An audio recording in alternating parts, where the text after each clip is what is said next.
ಮಲೆನಾಡಿನ ಬೆಟ್ಟಗಳ ಮೇಲೆ ಮೆಲ್ಲ ಮೆಲ್ಲನೆ ಕವಿಯುತ್ತಿತ್ತು.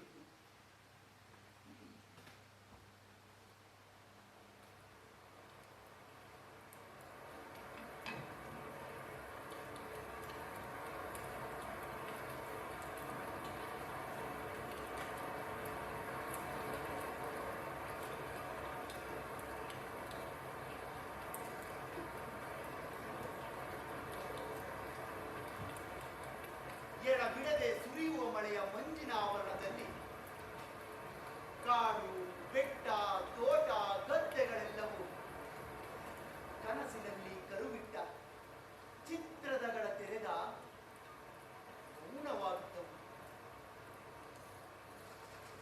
ಕಾಲವು ಯಾರೂ ಅರಿಯದ ಯಾವುದೋ ಒಂದು ಮಹಾರಹಸ್ಯದಂತಿತ್ತು. ಸುತ್ತಲೂ ಪಸರಿಸಿದ ಎತ್ತರವಾದ ಗಿರಿವನಗಳ ನಡುವೆ ಕೆರೆಯೂರಿನ ಕನುವೆಯಲ್ಲಿ ಒಂದು ಸಣ್ಣದಾದ ಹುಲ್ಲು ಮನೆ ಈ ಬೇಟೆ ನಾಯಿಗಳ ಕೈಗೆ ಸಿಕ್ಕದೆ ತುದಿಯಲ್ಲಿ ಅಡಗಿದ ಮೊಲದಂತೆ ಮರಗಳ ಗುಂಪಿನ ನಡುವೆ ತಲೆಮರೆಸಿಕೊಂಡಿತ್ತು.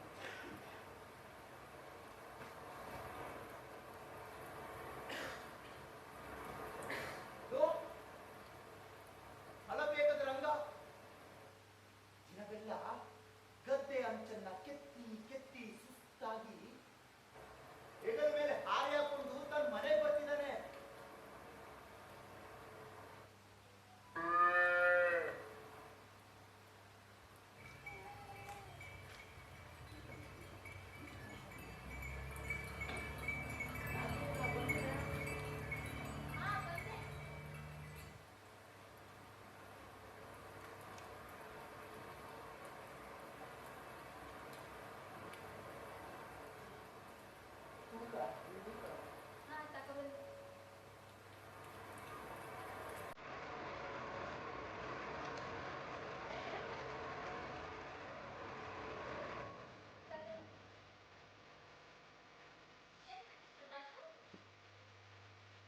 Gazte చెత్తో పడ్డ పొయ్యిలాగిన ಗೊತ್ತಾಗಬೇಕು.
ಚೌಕಿ ಮನೆ 4 ಜನ ಓದ್ಕೊಂತೆ. ಆ ದುಡ್ಡು ಕೊಡು ಮಾತ್ರ ಬಂದಿಲ್ಲ. ಓ, ಅದಕ್ಕೆ ಹೇಗೆ ಹೋಗ್ತದೆ? ನಾನೆಲ್ಲ ಸುತ್ತಮುತ್ತ ಹುಡುಕ್ತೆ, ಎಲ್ಲೂ ಕಾಣಲಿಲ್ಲ. ಅದ್ರ ಕೈ ಬೇರೆ ಏನೋ ಕಾಯಿಲೆ, ಒಂದು ಕಡೆಯಿಂದ ಮ್ಯಾಲ್ ಕೇಳೋದು ಇಲ್ಲ, ಏನ್ ಕೊಟ್ಟರು ತಿನ್ನೋದು ಇಲ್ಲ. ನಾವು ಬಂದಾಗಲೂ ಸೊಟ್ಟು ಕೊಡು ಬಂದಿಲ್ಲ ಅಂತ ಒಂದ್ ಮಾತು ಹೇಳಿದ್ರೆ ನಾವು ಹೋಗಿ ಹುಡುಕುದಿರಾಗಿತ್ತ. ಈಗ ಹೇಳಿದ್ರೆ ನಾನು ಎಂತ ಮಾಡ್ಲಿ? ಜೋರ್ ಮಳೆ ಬೇಕು, ಆಚೆ ಕಾಲು ಹುಡುಕಾಗಲ್ಲ, ಈಗೆಲ್ಲೋ ಹುಡುಕ್ಲಿ. ಆಗ್ಲೇ ಬಂದಿದ್ರೆ ಸೊಟ್ಟು ಕೊಡು ಬಂದಿಲ್ಲ ಅಂತ ಒಂದ್ ಮಾತು ಹೇಳಿದ್ರೆ ನಾವು ಹೋಗ್ತಿದ್ದೆ ತಾನೆ. ಇನ್ನೆಲ್ಲ ನಮ್ಮ ಕಡೆ ನಾನು ಇರ್ತೀವಲ್ಲ.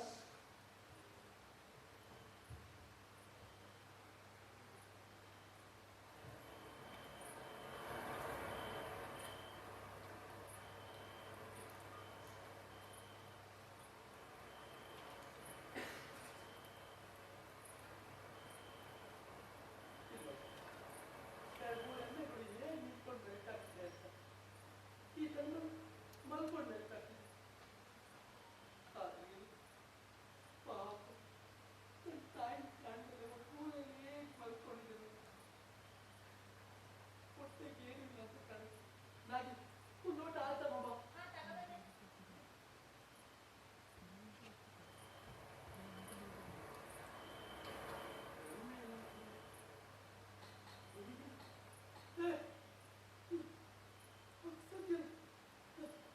ನಾಗೆ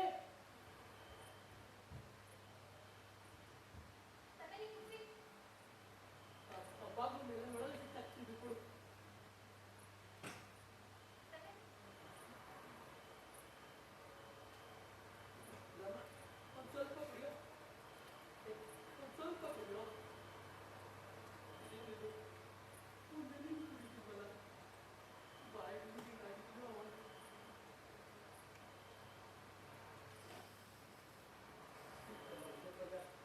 ಹೋಗನ್ನು ಹೊಡ್ಕೊಂಡು ಬಂದೆ.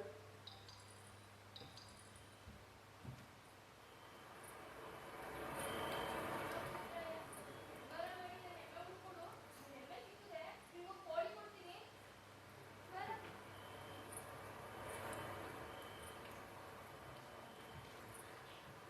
ಅಯ್ಯ, ಇಷ್ಟೊತ್ತಲ್ಲಿ ಯಾರು ಎಮ್ಮೆ ಉಟ್ಕಕ್ ಹೋತಾನ? ಸುಮ್ನೆ ಮನಿಕ. ಜೋರ್ ಮಳೆ ಬೇರೆ, ಬೆಳಗ್ಗೆ ಮುಂಚೆ ಎದ್ದು ಉಟ್ಕಕ್ ಹೋದ್ರೆ ಆಯ್ತು. ಅಕ್ಕ, ಊಟ ಮಾಡ್ಕೊಂಡಿದ್ರು ಹೋಗೋ. ನಿಮಗೆ ಗೊತ್ತಿಲ್ವಾ, ಕಾಲ್ನಡಿಗೆ ಅಂದ್ರೆ ನನಗೆ ಜೀವ ಅಂತ. ನನ್ನ ಸುಖಕ್ಕಿಂತ ಅವ್ರ ಸುಖ ನನಗೆ ಹೆಚ್ಚು. ಅವ್ರಿಗಾಗಿ ನಾನು ಅನ್ನ ನೀರು ಬಿಟ್ಟು ಕೆಲಸ ಮಾಡ್ತೀನಿ. ಅಯ್ಯ, ಒಂದು ತುತ್ತು ತಿಂದಾರು ಹೋಗು. ರೀ, ರೀ.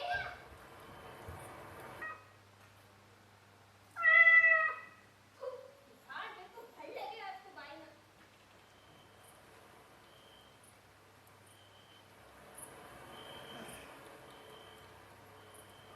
ಬಾರ, ನೀವು ಬರ್ತೀನಿ. ಅವ್ವ, ಅಪ್ಪ ಬರ್ತಾನೆ. ಬರ್ತಾನೆ ಬಾ ಮಗ.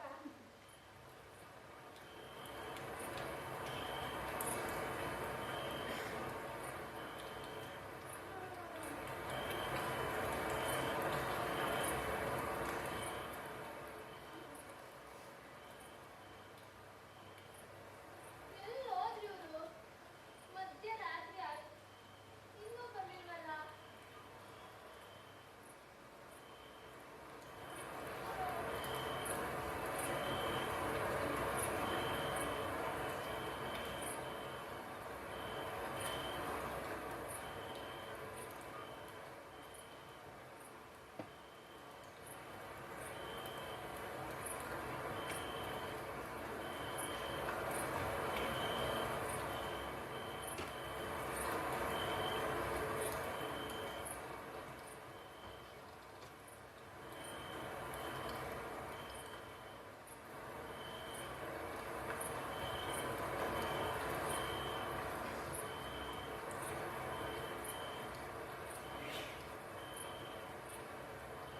ಕಾಡು ಬೆಟ್ಟಗಳನ್ನು ದಾಟುವುದು ಬಹಳ ಕಷ್ಟವಾಯಿತು.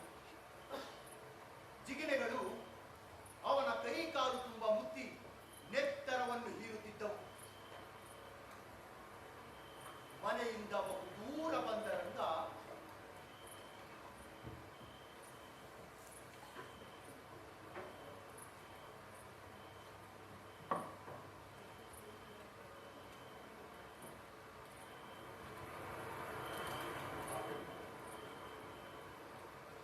ಸುತ್ತಲೂ ಆಲಿಸಿದನು. ಎಮ್ಮೆಯ ಕುರುಹೂ ಸಹ ದೊರೆಯಲಿಲ್ಲ.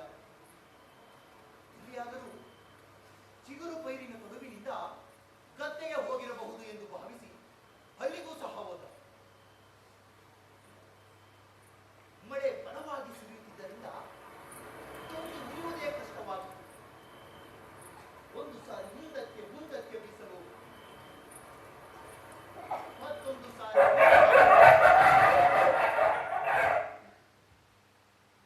ದೂರದಲ್ಲಿ ನಾಯಿಗಳು ಬೊಗಳಿದವು. ನಂಗ ಅಲ್ಲಿಗೂ ಹೋದ.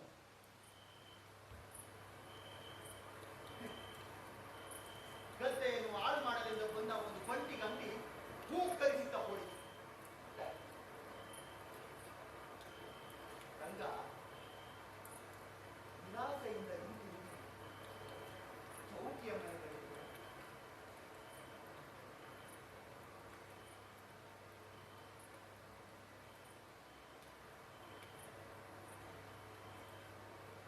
ನಾಯ್ಕ್ರೆ, ಅಲ್ಲಿ ಎಲ್ಲರೂ ಗಾಢ ನಿದ್ರೆಯಲ್ಲಿದ್ದರು.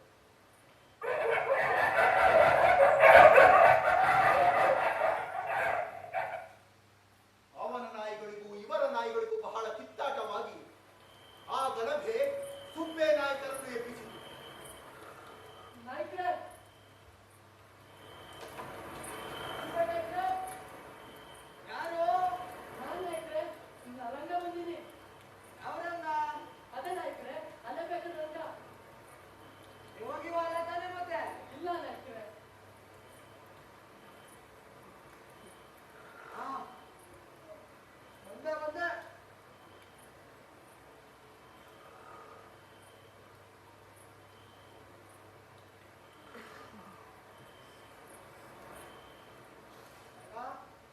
ನಾಯ್ಕ್ರೆ, ರಂಗನೇ ತಾನೆ? ಹ್ಞೂ ನಾಯ್ಕ್ರೆ. ಇದೇನಲ್ಲ ಇಷ್ಟೊತ್ತಲ್ಲಿ? ನಾಯ್ಕ್ರೆ, ನಮ್ಮ ಎಮ್ಮೆ ಹುಡುಕಟ್ಟು ಸುಳ್ಳು. ರಾತ್ರೆಲ್ಲ ಹುಡುಕ್ತಿ, ಇನ್ನೂ ಸಿಗ್ಲಿಲ್ಲ. ಒಂದು ತಲೆಕರಾಗಿ ಪಾಪ ಅದಕ್ಕೂ ಏನೋ ಕಾಯಿಲೆ. ಅದಕ್ಕೆ ಅದನ್ನ ಹುಡುಕ್ತಾ ನಿಮ್ಮ ಮನೆ ಕಡೆ ಬಂದೆ. ಅಯ್ಯೋ ನೀನು ಹುಚ್ಚಾಳಾಗ. ನಿನಗೇನೋ ಬಂದಿರೋದು ಈ ರಾತ್ರಿ ಎಮ್ಮೆ ಉಟ್ಕೊಂಡು ಇವತ್ತು ನೋಡೋಕೆ ಯಾವ ಅಡುಗೆ ಹೇಗಿರುತ್ತೋ ರಣ ಬೀಸೋಚಿಕೊಳ್ಳೋಣ ಕಾಲ. ಅದೇನು ಚಳಿ ಬಂದಿದ್ಯೋ. ಬಾ ಬಾ ಒಳಗೆ.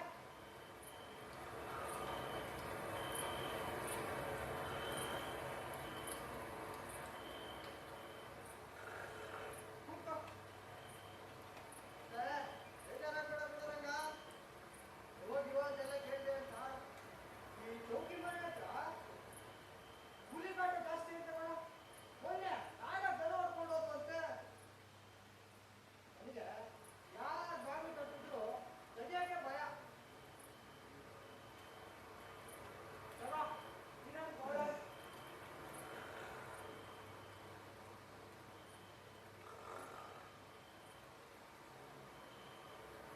ನಾಯ್ಕ್ರೆ, ನಮ್ಮ ಎಮ್ಮೆ ಇಷ್ಟು ಕಡೆ ಬಂದಿತ್ತ. ನಾನು ಒಂದೆಣ್ಣೆ ಬರ್ತಿತ್ತು. ನಾನು ರಾಮು ಹಟ್ಟಿದ್ದ ಗಾಳ ಕೇಳಿದ್ದು. ರಾಮು, ಏ ರಾಮು,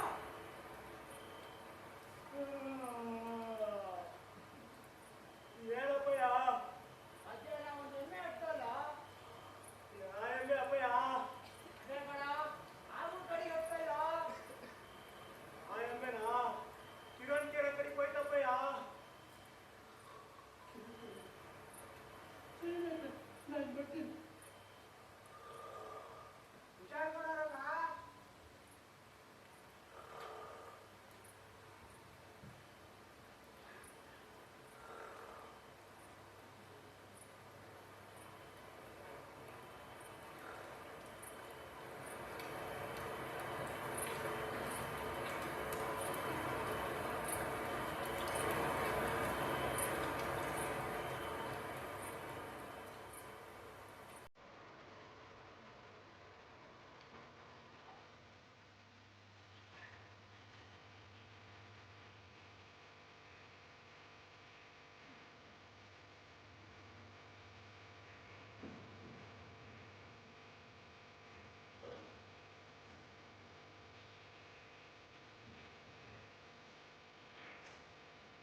ಆ